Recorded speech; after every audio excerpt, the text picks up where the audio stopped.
So yan, good day mga idol. So hindi tayo pumasok ngayong araw dahil magdi-DIY na naman tayo. So DIY natin yung aircon or cable filter ng mga timasakyan. So tuturuan ko kayo paano magbaklas. No? So ito siya dito, yung glove box. So una, tanggalin muna natin tong glove box. Ayun, binaklas ko na kasi kanina to eh. So ayan, tanggal na. Then ito yung position ng cabin filter or aircon filter.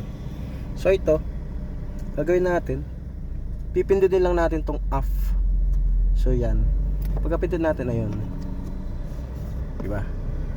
So ito yung cabin filter or aircon filter. So tatanggalin natin yan.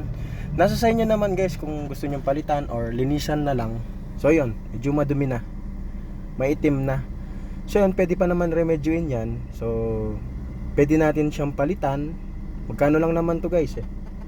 Sure, nasa mga 200, gano'n, mga 150. So ito siya, meron siyang sa side kung paano siya ilalagay. Ayan, airflow. So yan siya, i-DIY natin, baka linisan na lang natin kasi hindi ako nakabili. So ganun na lang. So ayan siya. So ganyan. Linisin na natin guys ha. So let's go.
So ito na nga guys, nalinis na natin.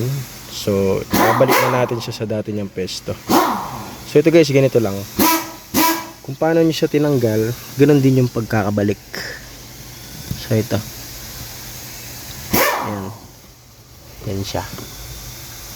Tapos balik din natin ito. Yan, pag ganyan, pa up. Yun, okay na.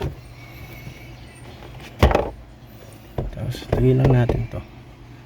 Ito guys, i-pesto nyo lang yun, tsaka hindi ito.